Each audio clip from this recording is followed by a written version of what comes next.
Hey everyone, welcome to Otaku Talk. It's me, your boy, your host OD, and today we'll be reviewing and analyzing chapter 1084 of One Piece. Oh my god, this was a fire chapter.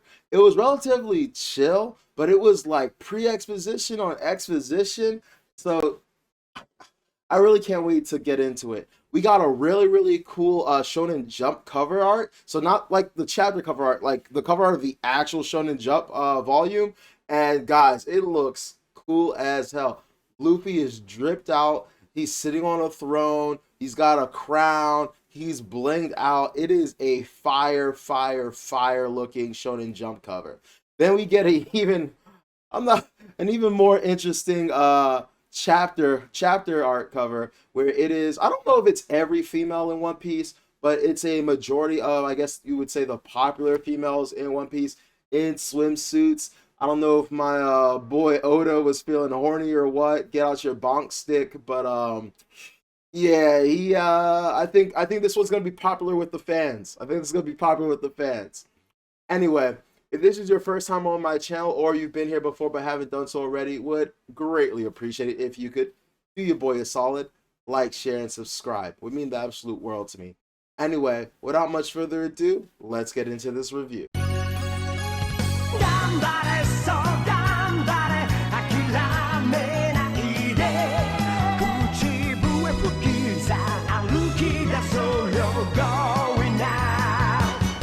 Not even gonna lie, guys, a little bit irritated because while I was this is my second time recording this video because I ran out of film in the middle of my other video and didn't notice. So yay, but it's okay. We're gonna do this one even better than before. So chapter 1084 of One Piece, the attempted murder of a celestial dragon. So we start off with this chapter with Sabo taking out a bunch of the Castle Pangea guards, and he runs into Jewelry Bonnie. Now, unlike a lot of interactions we get with multiple characters, this one wasn't hostile. Sabo is familiar with the fact that Kuma has a daughter, and Jewelry Bonnie, who has been following and looking for her father, knows that he is with the Revolutionary Army and knows who the Revolutionary Army are and stuff like that. So it was a very amiable meeting, and they immediately get together and start working together.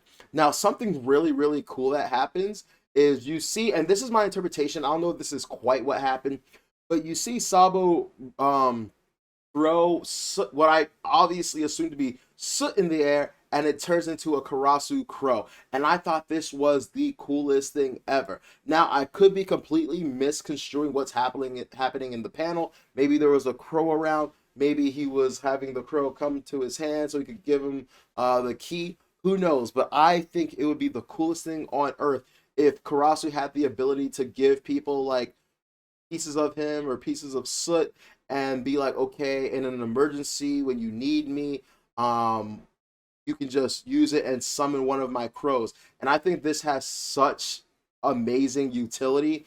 The fact that not only can Sabo use this to get the keys of the slaves and everyone to the rest of the revolutionaries so that they can free all the captured slaves and whatnot, but also to relay messages. Like, the crow can be used as messenger crows. I think that is phenomenal. And my thing is, like, why haven't we seen something like this before? And it makes me wonder, is this something that's native and unique to Karasu? Or, is this just something that, other Logias can do, but they just haven't thought to do it? Because as we've seen throughout the series that is One Piece, a lot of times your abilities, your Devil Fruit is only limited. The abilities of your Devil Fruit are only limited by your imagination and what you do with it. And so, maybe Crocodile could do something similar with sand, right? So really interesting. I can't wait to see more, not only from Karasu in how he uses his abilities, but also other Logias, how they use their abilities respectively. So after that happens, one of the guards sees Sabo and Joybani, and they're like, they're over there. However, once they get to where they are, Sabo has jumped with Joybani into, I think, what's it called, the banister or whatever. I don't know. They're chilling in the fucking roof or whatnot, and they're just listening in on the guards that are underneath them. Now, the guard underneath is like, that's weird. Could have swore I saw them, maybe not. And then another guard basically says, it kind of feels like there are less guards around here. And he's like, well, it's because of that. It's because of the Phantom Room. And I was really, really confused during this part. Maybe you guys, can help me clarify what exactly is the Phantom Room. So I originally just kind of assumed it was the throne room, but I was like, no, no, no. This sounds like a very distinctive, separate thing. And also, I couldn't figure out if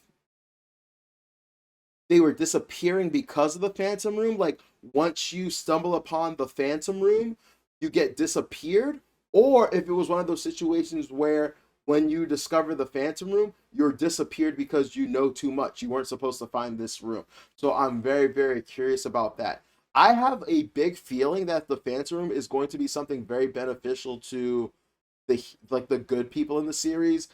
Similar to how you had that secret level of Impel Down that was made by Morley for like all the the new Kama or Okama or whatever. I have a feeling that it might be a secret location in Pangea Castle that the forces of good or people against the celestial dragons can use. So I'm very, very interested in that. Or it's just a secret place that Emu and other people use to do who knows what. Honestly, though, the Phantom Room could be the throne room just because Sabo does seem to take interest in hearing about that. And so maybe the thing he saw maybe wasn't Emu. I think it was Emu, but maybe it wasn't only just Emu, but he also discovers the Phantom Room and sees something in that as well.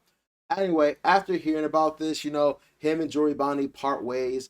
He lets her know, hey, Egghead Island is over in the New World. It's over there. We're going opposite directions, so I guess this is where we part. Joribani goes because, as we know, she's looking for a way to restore her father's memory, and so they part ways. Next scene we get is our boy King Cobra having an audience with the Gorosei. And can I just say, it takes a lot of balls. Like, he is really letting it all hang out right now to have a council with the Gorosei, especially what he's talking about. So he meets with the Gorosei and he basically starts relaying them the history of slightly of what happens after the Void Century.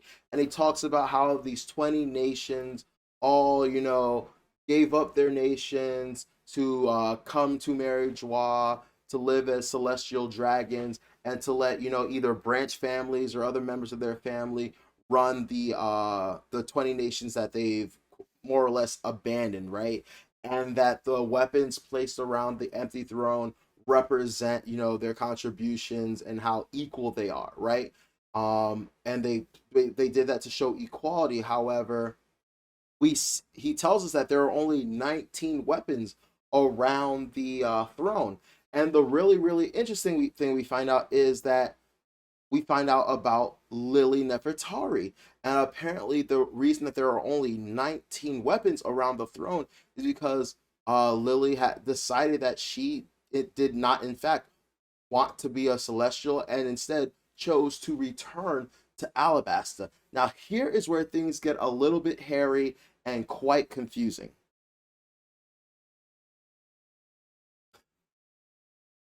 So while he's giving all this information, he talks about the fact that, here, let me find it exactly so I'm not messing up. In order to ensure the smooth transition, all references mentioning the previous dynasty's reign were removed from each of the founding respective homes' countries, with the sole exception of Alabasta. The monarch at the time was Queen Lili Nefertari, with her name immortalized as one of the founding 20. So for some reason, her name was immortalized as one of the founding 20, but she didn't want to be one of the founding 20 and return. But here's where it gets even more confusing. So we're told instead she returned to Alabasta to continue her reign, but he says that in all of the ancient texts from his kingdom, chronicling, the period after the Void Century, one thing is common: her name is not mentioned once. And I'm just super confused. Cannot wait for the actual translation to come out to make sure that it's not a me issue. But I'm just like, wait a minute. if all of their names were erased except for hers, then how do we know about hers? Part of me thinks that it's covered in the letter that's passed down from generation to generation in the Nefertari family, but like, I feel like Oda would have made that more clear. So I just feel like this is a reading comprehension issue on my end. So if someone could explain it, I would greatly appreciate it. But he more or less says that, like, I don't know, the way he talks about it, he makes it sound like this is well-known information, but obviously this can't be well-known information. And he even goes further and asks the Gorosei about the will of D. And honestly, I think that is wild. Like I said, Cobra really lets his nuts hang because what makes you think, sir, that you can go in front of the Gorosei, people that have established throughout the entirety of this series, they don't like people knowing too much information, and they'll readily and quickly erase a person for knowing too much. You're going to let them know you know way too much. Now, part of me thinks that part of it is, Cobra's dying. He's on death's door. He's like, look, man, I'm about to die. I'm not a threat. I just want to, die knowing the truth. I just want to know what's going on. So part of me thinks it's that. The other part of me thinks he might be doing some slick shit right now. Because, like, for real, what made you think you could just show up in front of the Gorosei, say things that, people aren't supposed to know and get away with it, right?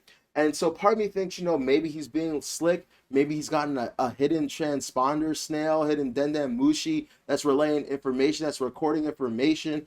Maybe maybe when Sabo found it, he slipped that to him. So that's, conspiracy theories. Let me know what you think about that. But, that perturbed me. That perturbed me a little bit. So let's talk about Lily. Obviously, there's a big elephant in the room, right? And obviously, because of that, we have theory upon theory upon theory. So last week it was, Shanks has an evil twin. This week it's Lily is Emu. I honestly totally understand that theory, right? There's supposed to be 20 weapons around the throne. There's only 19.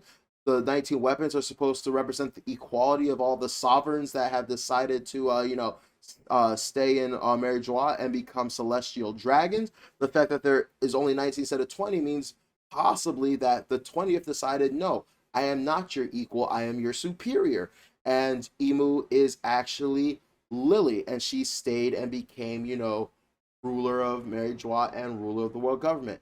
Not a bad theory, completely understandable. It's just a little bit confusing because I've always seen the Nefertari family as, one of the benevolent, rulers, one of the benevolent kings and sovereigns, right? Now, that doesn't mean much, right? Because we've seen throughout the history of One Piece that just because your family is good doesn't mean that there can't be some black sheep, We saw with Doflamingo, his family were relatively good people.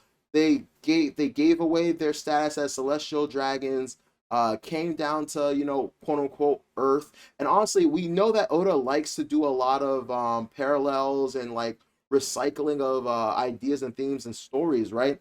And so, you know, Doflamingo's family was good, but Doflamingo was a bad egg, right? But then Corazon, on the other end, his brother, a good person, right? So maybe just because the rest of the Nefertari family is good doesn't mean that Lily was.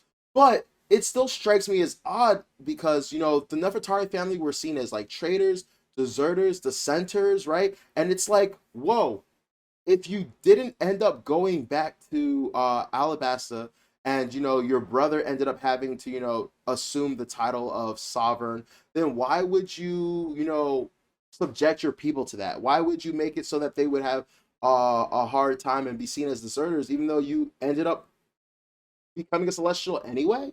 So it's a little bit confusing, it's a little bit perplexing. So let me know what you think about that. And obviously, if Lily is Emu, she's been alive for 800 years. That means she was either the first or one of the first people to benefit from the immortality surgery, right? So there's a lot going on there. Another really interesting thing that I didn't even think of. Well, obviously I didn't think about it because, without her knowing her name and all this stuff, why would you have this theory? But maybe it's a little bit different. Maybe she's not Emu, but instead, what ended up happening was she did want to go back to Alabasta, but she caught wind. She caught wind of the fact that if she did that, either she was going to be murdered, either her family was going to be eradicated, or her kingdom was going to be destroyed. And being a kind, benevolent ruler, she didn't want that for her family and her kingdom. And so she defected and fled. And she hid and established Amazon Lily. Amazon Lily, they have a bunch of snake themes, King Cobra. Do with that information what you will. But it's not the worst theory out there, if you know what I mean. So possibly Lily was probably really strong. We see from Vivi, Vivi's not the strongest, but she has a strong force of will, if you will. And maybe, Lily was really strong. She established this kingdom. She inspired other women to seek strength instead of beauty and stuff, and to see strength as beauty. And because of that, they continue that tradition and culture and precedent of bringing up really strong women, and the leader of the nation always being the strongest woman in the nation. So that's an idea there in and of itself, right? And also might be a reason that Boa Hancock is so in love with Luffy, besides obviously what Luffy has done for her. Now, my third and final theory, because of what happens at the end of the chapter. Well, before I get into that, so while he's having this conversation with the Gorosei, we do see that Emu is listening in via transponder snail. So Emu is being nosy, being like, "All right, I heard you talking shit. What you saying about me, or are you talking about things you're not supposed to be talking about?" Type shit, right? And so later on I'm just gonna skip to the end because it's just one page and it's not that important. Lily ends up ascending to the throne in front of Crocodile. So honestly, I think at that point Crocodile knew that his fate was sealed, right? But he or she says, I think the first words we've ever really seen Emu say in the series. I could be wrong, and it is Lily. And for me, that expresses some type of deep bond or relationship. Like, Lily, a name I haven't heard in a while. And so because of that, it's either I am Lily, or what I would like to think is it is some kind of romantic interest. Now, personally, I have been I personally subscribe to the idea of the theory that Emu is a woman. It fits well. I like the whole Umi theory. I like blah blah blah. I don't know. I personally like the idea of Emu being a woman. I don't know why. Maybe there's not enough strong female characters. Maybe it's about birth. Maybe it's Mother Ocean and stuff, the sea waves, stuff like that. I don't know, but I prescribe to the theory that Lily's a woman. But in this case, either maybe in this situation, Emu had a thing for Lily and didn't want Lily to leave and go back to Alabasta. Emu loved Lily and pleaded for her to stay, and was so jealous or was just so enamored with love for her that he refused to let her go and forced her to stay. And maybe somehow, some way, got the devil fruit back again, gave her the immortality surgery, and maybe like a princess, trapped her somewhere in Mary Joie. Maybe Lily is responsible for the Phantom Room or something like that, where he stores her and keeps her to visit her. Who the hell knows? Maybe Emu is Lily's sister or something like of that nature. Where, sister, please, like a Doflamingo Corazon situation where or once again, it could still be romance where we are above these peasants. We could be rulers. We could be kings. We could be gods. Why would you want to go back? And she's like, it's not for me. This is what I want. I want a simple life. I want to lead my people benevolently and just be happy with my family. And Emu wasn't taking no for an answer. So there's a lot of theories out there. Let me know what you guys think, but not a bad one. Anyway, we move back. We move back into Mary Joie. Well, I guess we're still in Mary Joie, but we have another scene, and these dumbass father and son duo are still trying to capture goddamn Shirahoshi. They're using Kuma, mind washed Kuma, to capture her, and we see her surrounded in chains, right? There's a bunch of other celestials around, and they're kind of like, yeah, we're gonna get the hell out of Dodge. This doesn't involve us, and fuck you, bitch, because you weren't gonna accept our marriage proposals anyway. So maybe if you did, we'd help you, but you're not. So deuces. So while that's happening, her brothers show up to rescue her. And also thankfully, Vivi is there. Leo is there. The other beetle Tantata is there, and Sai shows up with Meals, our homie Mealsguard, one of the few true awesome Celestials that we fuck with, right? And Sai basically asked permission from Mealsguard, so he's like, "Hey, is it cool if I, do something about them?" And Mealsguard is like, "Say less. Go handle it. I'll take full responsibility." So that was fucking lit. And oh, before I even get to what happens next, there's this one really hilarious part in the chapter for me, not for anyone else, but for me, because there's a part where one of the Tentata is like, "That's the baddie from earlier," and he's clearly talking about well, in hindsight, he's clearly talking about the father son duo, because they did try to capture Shirahoshi earlier during the reverie, right? But me personally, because I'm dumb as hell, I thought he was talking about Shirahoshi. I thought, Leo or whatever that other Tentata had, I thought they were rizzed up. I thought he had some, some good taste. He was like, "Hey, yo, hey, yo, that's the baddie from earlier talking about Shirahoshi." And I was like, "Okay, Leo. Okay, Leo. I see you." Yo said, I said this bit of a size difference, but he said it's okay. I'm good with it, bro. I was like, hey, my man is ready to go up on her, if you know what I mean. So uh, that was I for no reason was dying at that part. It was I know I'm stupid. I am aware that I am stupid, but that part hilarious to me. That's the baddie from earlier. I was like, "Hey, Leo? Hey, Leo? Rizio?" So, but anyway, that was the second funniest thing, that the second funniest translation choice of this chapter. I can't wait to get into the first one.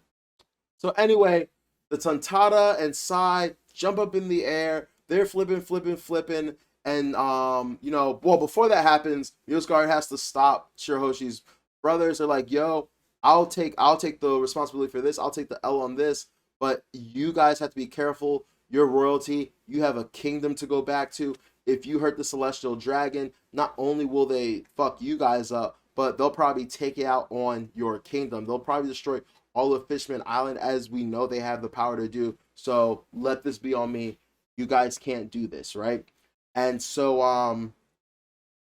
uh so we see Leo flipping, Kai flipping, and then they go and Oh my God! this motherfucker's head in. This dude folds like a fucking accordion. Oh my As soon as I God! saw that shit happen, I was like, that nigga is dead. That nigga dead. Okay.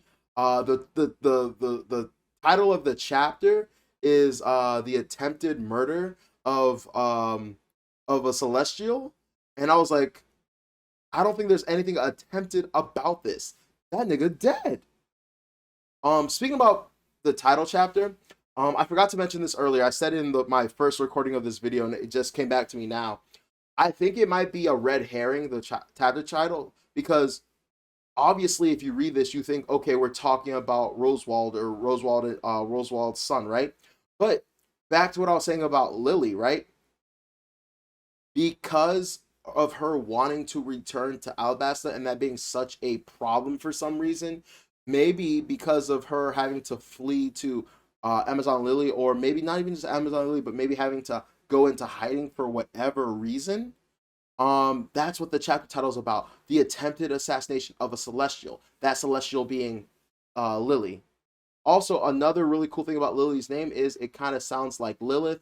We do have a Lilith on Egghead. I don't know if there's any correlation or anything. We also know that, there's been a lot of, cloning going on. So I don't know. I'm just out here spitballing, throwing shit at the wall and hoping something sticks. Also, before I finish, because I want to get into the funniest part of this chapter. Last chapter or two, I talked about, Sabo potentially talking to Shirahoshi. I didn't really think that's who he was talking to, but I was just super confused because he's standing over Cobra, and he has a dendemushi to his ear, right? So he's clearly talking to someone. And my logic was he's clearly not talking to the Revolutionary Army, because the Revolutionary Army are so shocked and appalled when the newspaper reveals that, you know, Sabo killed Cobra. So if that picture is like Sabo communicating to the Revolutionary Army, yo, I just found Cobra, he's dead, then that scene makes absolutely no sense to me unless Oda simply forgot. And I truly don't see that as being what happened. So he's either talking to someone else, or maybe that's the recording that I was talking about where Cobra was maybe trying to set them up. And I don't know. There's so much in the works here. But anyway, back to the dead son. He's definitely dead. I don't care. There's no way he's alive. They cracked this man's skull in and folded his body. That dude is dead. And so the son, I mean the father, hits us with, "Look how they massacred my boy," and I lost my shit. Now I don't truly believe this is what Oda wrote. I think this was a translation choice by TCB scans, but I really pray to God that the official scan keeps this, because it is fucking hilarious and fucking fire. Also, it appears that some kind of hockey was used, because you see like lightning, but it's not dark lightning like when you see with advanced cocker. So maybe it's basic hockey or something. But I don't know. I just mentioned it because it's more insult to injury. Anyway, that's all I really want to talk about. The chapter ends with what I mentioned earlier, where Emu ascends to the throne, says Lily, and the Gorosei and Cobra are all shocked and surprised and stuff like that. So I really can't wait for next chapter. I think next chapter is what everyone thought the last chapter and this chapter were going to be, where we finally see the interaction between Sabo and Emu, if that even does happen, right? And I just can't really wait. Also, I'm really partial to the idea that because we heard Emu's voice, and because Emu was in front of Cobra, hopefully next chapter we might actually see Emu. So that's gonna be super crazy. Also, I really like this theory going around currently that the pictures that Emu was looking at, the reason Emu was looking at them is because they are all reincarnations or incarnations of people from 800 years ago. So you have Shirahoshi, that may be, that's the incarnation of, Poseidon. You have Vivi, that may be the incarnation of Lily. You have Luffy, that is the incarnation of Joy Boy, and most likely the fourth photo may have been Blackbeard. So I like that theory a lot. Anyway, I'm gonna leave the review here for today. Thank you guys for tuning in. It honestly means the world to me, and I hope you guys enjoyed this review. Please message, comment, anything you have to say to me. I love interacting. I want to talk about this chapter. Let me know all your theories. Please make sure to like, share, and subscribe. It would mean the absolute world to me. Anyway, this has been your boy OD, and this is Otaku Talk. Have a great weekend. Take care. Peace. Bye. And I'll see you next week. Peace.